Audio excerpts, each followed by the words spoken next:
Welcome back, guys, to another episode of the podcast. I'm your host, Jackson Earngey, and I'm excited to be taking you through an extremely important topic for the success of any lead magnet campaign. And that, of course, is how do we actually choose the topic that we're going to attach to our lead magnet. Now, if you have watched this podcast before, or you've seen our last episode, you would have seen that we went through different styles of lead magnets, whether you're running an ebook, a report, a calculator, a quiz, or even if you're running things like courses or free video access magnets. Now, the key with lead magnets is about creating, and what we're going to be talking about in this episode, creating a really, really strong, what does the client get out of downloading or accessing this ebook?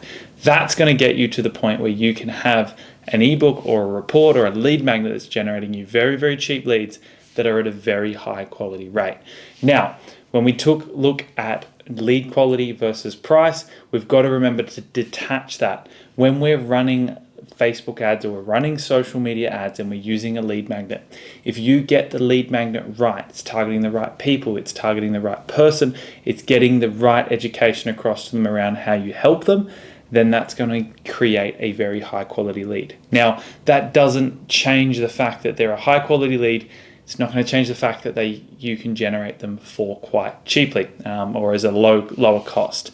So the key with choosing the topic there's four main aspects to it. Now, the four main aspects you need to ask yourself at every stage when you're trying to select and build out the topic of campaign that you're building. Now, the slight variations of topic can make a huge difference to the success of the campaign. Now, we're talking the quality of the lead and the price of the lead can be heavily affected around how you choose the campaign, but also aspects like the qualification rate of the campaign. If we allow the campaign that we use to target slightly on the wrong demographic, we can create a lot of unqualified leads. And that's why the language we use around our ebooks and our magnets are just as important about what we're actually trying to promote on there. Even just a slight word at the start of a campaign can have a huge effect on what the actual content in the lead magnet is going to produce in a qualified lead. So let's get straight into the first step and one of the most important of the four key things to look at when picking out a lead magnet. And that transitions smoothly into the first topic, number one, of how to find the perfect lead magnet topic. And that's actually choosing a lead magnet topic that aligns with your qualified leads. Now, you've got to look at your industry and start to think about, what do I need to do to make sure that whatever my lead magnet is, it actually caters to a qualified lead.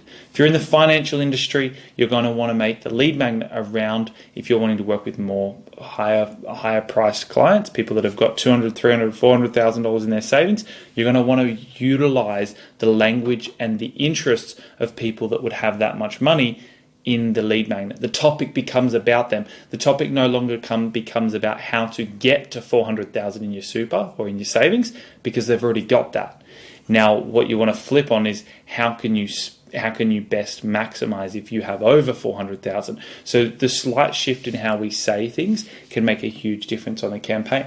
Another example of this is if you're wanting to particularly target an industry or a style of person, we want to find out what can we cater the lead magnet to for that particular person. So it can be either pulling out their personal, where they position themselves, how much savings they have, where do they live, what industry are they in, what's their job title. That's one way to pull them out. And using examples like, if you're a CEO of a tech company, you need to read this, or you need to see this ebook. Stuff like that can make a really, really fine cut through and get to the right person faster.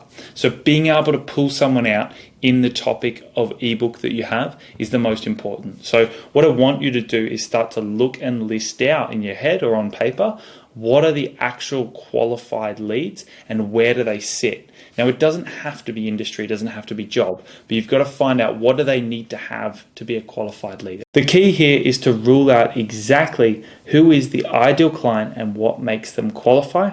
And then we're wanting to position those qualifications and remember them when we're coming up with the topic of ebook we have. When you're coming up with the topic, we just want to make sure that we're not thinking too granular and we're actually thinking about the true problem that the person that fits that description has, the true problem they have. Okay?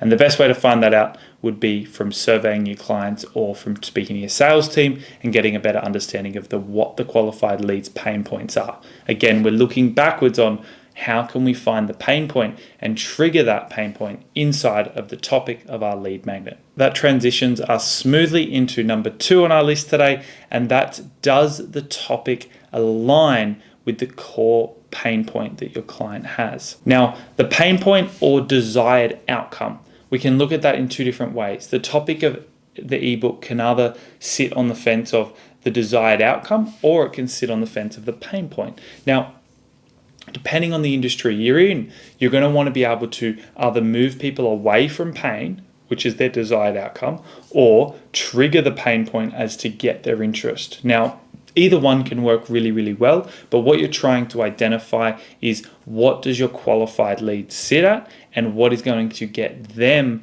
taking as interest in this. Now, when we start to look through, do we look at the pain point or do we look at the desired outcome? We can start to trigger that and start to get a better understanding as to, depending on which pain point or if we're triggering the goal, that's going to allow us to change the style of lead that comes through and heavily dictate the quality. So what I want you to keep in mind is, am I going to be creating the headlines and the topics of this ebook around desired outcome, or am I going to be creating them around the pain point the desired lead has? Okay.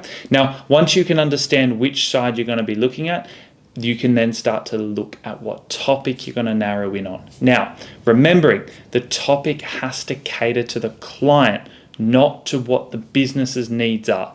When I'm finding leads for my company, for Earng Media, for generating businesses that want to generate more leads, I'm not going and creating a topic that is around how can you start learning how to use Facebook ads. Although that would get me leads in of people who are interested in my service, it's not going to get me interested leads of the quality that I need and the qualified lead, because that's going to get people at the stage where they're starting up. They can't afford a premium service. So what do I need to do is I need to find the pain point about how to find agencies that actually help larger companies.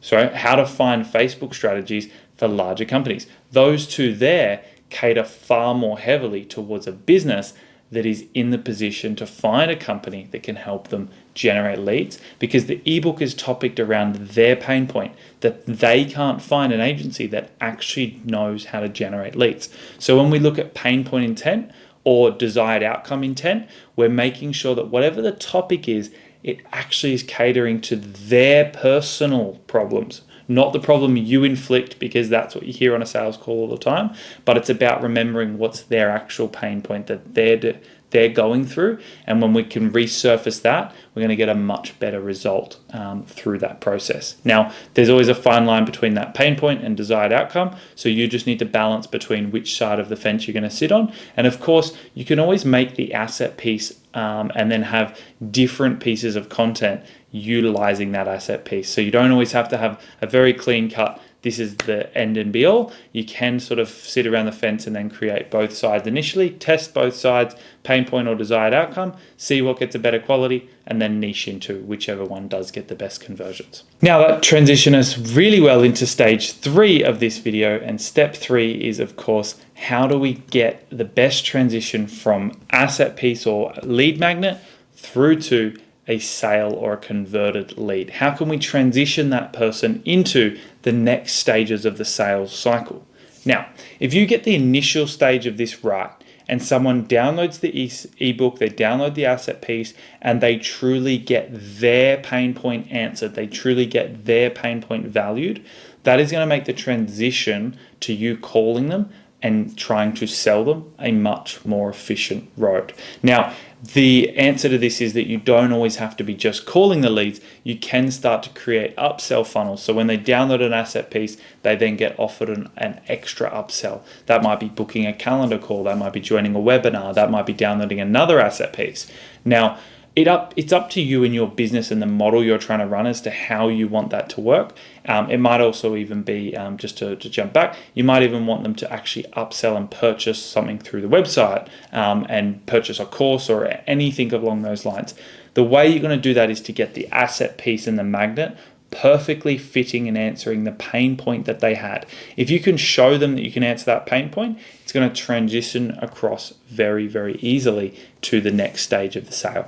Now, if you are going the route and you're going to be calling these leads, the key thing here with the asset transition is that if they get a huge amount of value from that ebook or that asset piece, then that's going to make it a lot easier for us to get on the phone with them and call them and talk to them. Because when we come in on the intent of that call, we're no longer calling about trying to inquire or what was their inquiry, because they haven't technically inquired. Their inquiry was downloading that asset piece. So what we're going to be doing is we're going to be calling them with the intent that we're getting some revision on what they thought of the asset piece. If you truly believe in your asset piece and you truly back it, when you make those calls about trying to get a better understanding as to why, and this is the question you ask them, why did you take an interest in this ebook that you downloaded? When you ask that question, people open up and they say, well, I'm having difficulties with this and I'm having struggles with this. That allows you to then open the door for being able to transition to a booking, to a sales call much, much faster. Because when they've downloaded the book, you've shown that you know the knowledge in the industry, and then you ask the question, what made you take interest? That's when they get straight to, in the first minute of the call, we've seen clients be able to get their particular person to their particular lead to a very, very in-depth touching on their pain points within a minute and a half of the call, because they frame the start of that call and the transition from ebook through to sales call very, very smoothly. So if you can master number 3, that's where your conversion really starts to come in from lead magnet through to sales call. Now, number 4 on this particular session is around narrowing down on making sure and guaranteeing that you're keeping the intent correctly. So number 4 is make sure you've got the client or the lead's interest at mind and not your own. Now, this is really tough for a lot of people because they always seem to balance between starting to think about what's best for the business instead of not putting themselves in the position of the lead and going, what would they need to see in order to upsell? What would they need to see to convert to the next level? So when you've got your lead magnet set up and you're wanting to transition them across to sales call, you're wanting to upsell them, you need to put yourself in their shoes. All right, they've seen your business for nearly 2.5 minutes. They've downloaded one thing. They've given you their phone number, their email. They've been sent an ebook. They've clicked it open for the first time. All right, let's put ourselves in the position they're in. And now let's start to think about what would I need to see at that stage after I've had this pain point and this has triggered an emotion in me for me to take action. What would I need to see and do in order to then go, I trust this person to then commit even further in this relationship? Because right now they've already made a huge transaction. They may have given you their phone number, email, parts of their financial, they might have said how much their business is making. They might have said what their deep and desired goals are. They've given you a lot in the transaction. All you've done is sent them a link to a generic ebook or a generic video that you've got that you're trying to make them feel tailored and custom to. Great.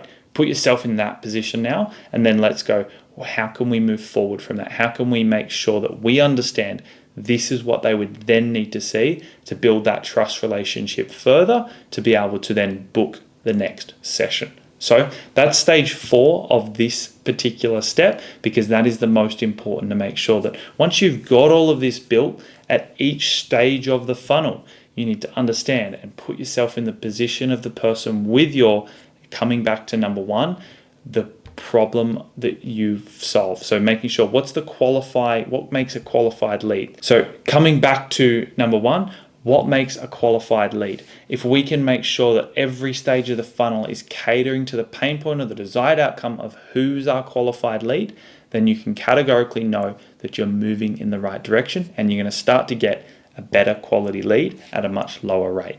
Now, talk about the numbers really quickly. If you can hit the nail on the head and you can get the right ebook, the right asset targeting the right pain points, you'll be able to get a much lower priced lead. Typically, we can see ebook leads in many different industries sit around a $3 to $8 marketing range of people downloading it. Now, depending on your particular qualifications, your qualified lead might go up to $20, $30, $40, depending on what your industry is. But the goal with this is to be able to generate a much, much cheaper lead, because you're able to get them on the interest that they have. Now, if that interest in that ebook or that asset blows them out of the water entirely, there is nothing saying that you won't be able to create an extremely high quality cult-like lead coming through that is ready to just talk about all their problems and unload everything and then convert straight away to the solution that you're ready to offer. So the key is test, and make sure that you're always coming back to the drawing board, putting yourself in the position, the lead's position, and then going, that's what I need to change in order to make sure that it caters to that particular pain point. So I hope this episode was valuable, and of course, I look forward to seeing you in the next one.